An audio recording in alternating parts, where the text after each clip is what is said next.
Attention gamers, Professional League of Legends is an entirely different video game than solo queue when it comes to the ADC role. In pro play the focus is on farming up and staying safe, which provides incredibly unentertaining content to watch, but also a little baby incubator bubble for fragile AD carries to hit their fat crit item spikes, which typically is around 3 items, where they get that 60% crit chance, enabling the Edge of Infinity passive to take place, allowing them to actually have an impact in fights. But in solo queue the game shifts away from a MOBA and more toward team deathmatch, which means by the time an AD carry hits these 3 items, the game is most likely already snowballed out of control.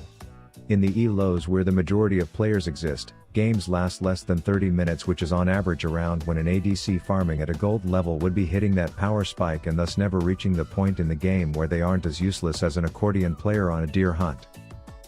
Pair this with there being less peel for an ADC in the uncoordinated piss fest that is solo queue, as well as there being so much burst damage in the game that tanks in pro play are building Zhonya's just to survive, all while relying on super late game builds that still turn every auto into a mini RNG gamble on if it will crit or not, is why this role feels like a dirty diaper to play when you're trying to climb. This may be why Riot started recommending tier as the first item for many ADCs, along with lethality mythics, which changes their role into a more ability focused early game agency type of play style, instead of rolling the dice on if the standard hyper carry build gamble will pay off or if crit will just be shit because the game got too out of hand or ended before the investment paid off. So with the help of the man behind the mathematically correct builds, today I will speedrun 3 different games using 3 non-crit focused strategies that I've been using in my own ranked climb to show how ADCs can actually have impact consistently in the standard short solo queue games.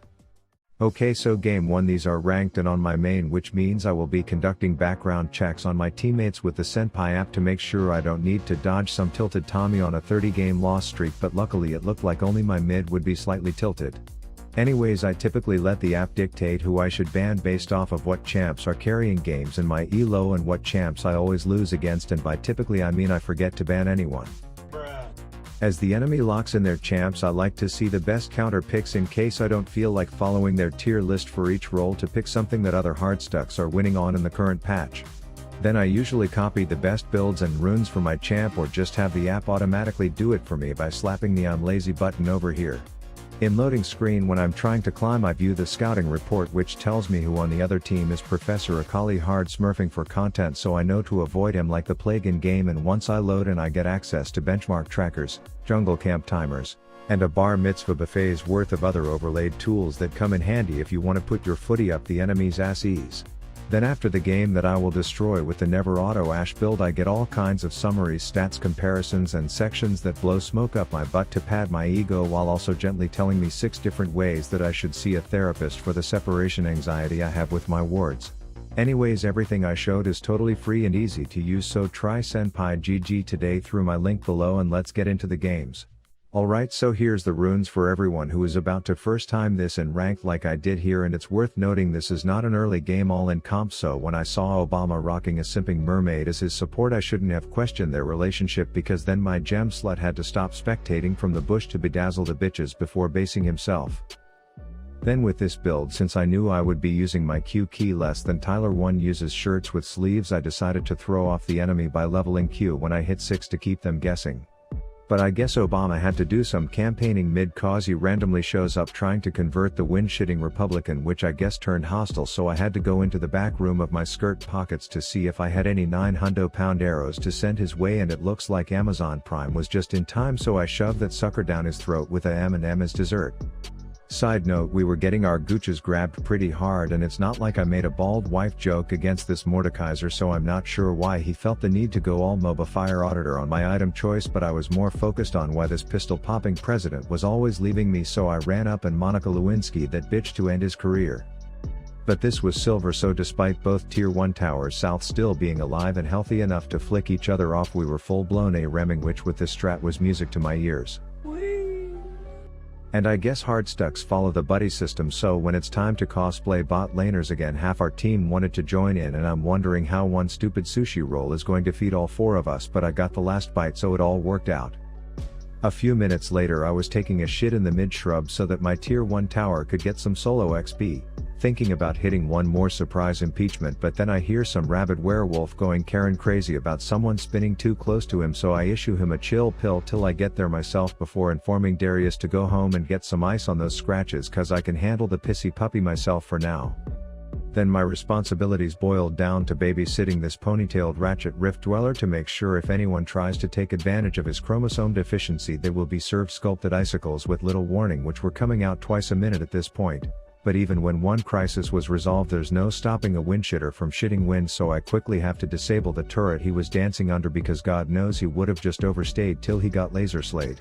Anyway, since I wasn't waiting for 3 pricey crit items to be useful, I could look the gold-plated Sweeney Todds of the world in the eye and say, I'm down to clown, here's a stun, now please frown, as I green eggs and ham the bitch, effectively eliminating the only threat, as I could now just sit in the back of the backfiring cones of cold from Timbuktu every 3 seconds as my contribution to team fights.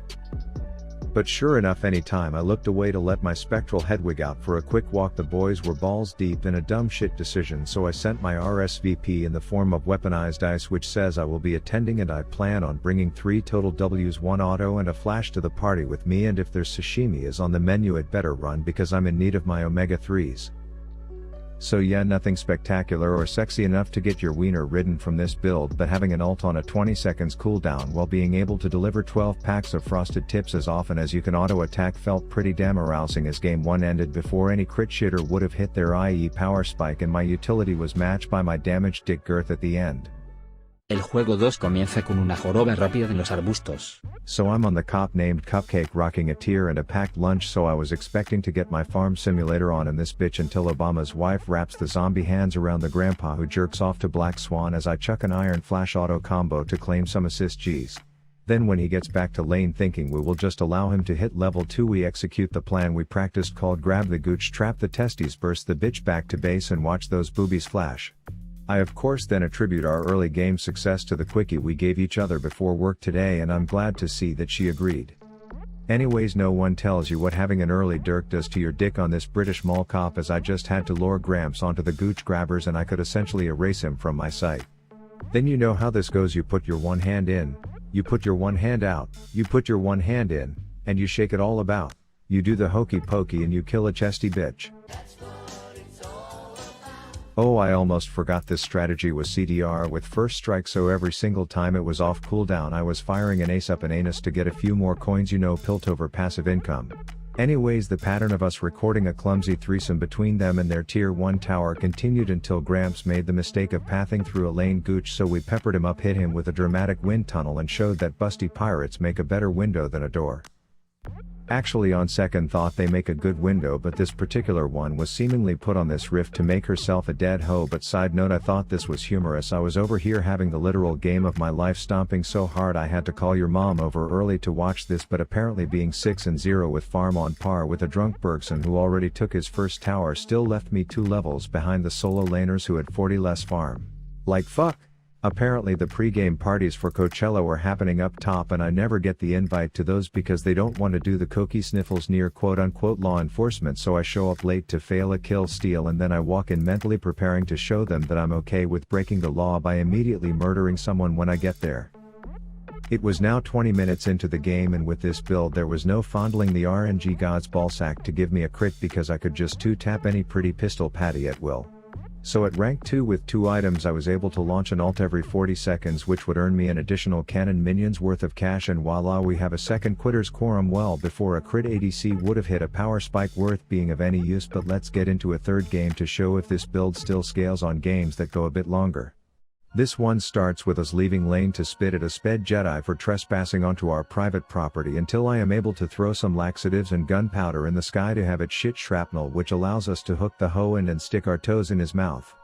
The toddler that we did all this for is like, fuck you guys, I'm going back to my PvE quests, as we continue our pursuit of the Sonic waitress with the booger colored hair dye as her and Pike piss off together, leaving me alone with Regina George to do some mean girls shit to each other. Rives must have finished his popcorn because he's done watching, and we end the shit fest with 3-1. Anyways, I was rocking a bit of a headache, so having some blonde bitch whipping light at me was pissing me off, so I have my bald dock worker spear fish her and then tie her up so I can make her go home. We head mid to surprise Santa's little helper, and he wasn't as happy to see us as expected, so you know what I did? I went straight back a minute later, hit him with the sky diarrhea, ignored his dumb circle of lights and then followed him into the bush, knowing the worst that could happen was a little 69 for me. Then unfortunately I had to check back in on these two bottom feeders, and by check in I mean splatter some dead minion guts onto the blonde before doing a rain dance and booby barraging them to death. The bathtub toastered rollerblader tries to get flashy, but my stand still right-clicking reigns supreme. We're just rubbing our genitals all over their statue because we think it's funny, and they aren't around to stop us until that coked up sword lord comes in trying to become famous as the hash-slinging slasher with a double homicide while also checking his email. But just like every other master Yi main, the greed for a kill outweighs the fear of death and it becomes his downfall.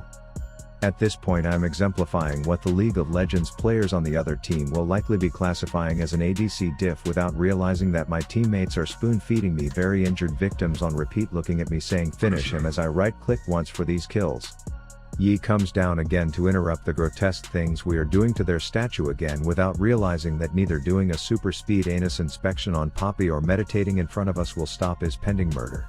Hagrid's festive left testicle comes down for a visit, and I show him that these boots are made for walking while this build is made for ulting.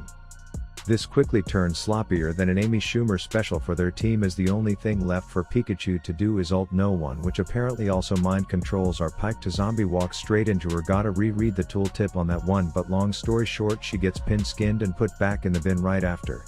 We hit a bit of a ram as this Yi is trying very hard to get hit by the Me Too movement, as I've made it abundantly clear I don't want to be touched, but I can handle my own. I'm a lady, a legendary one at that.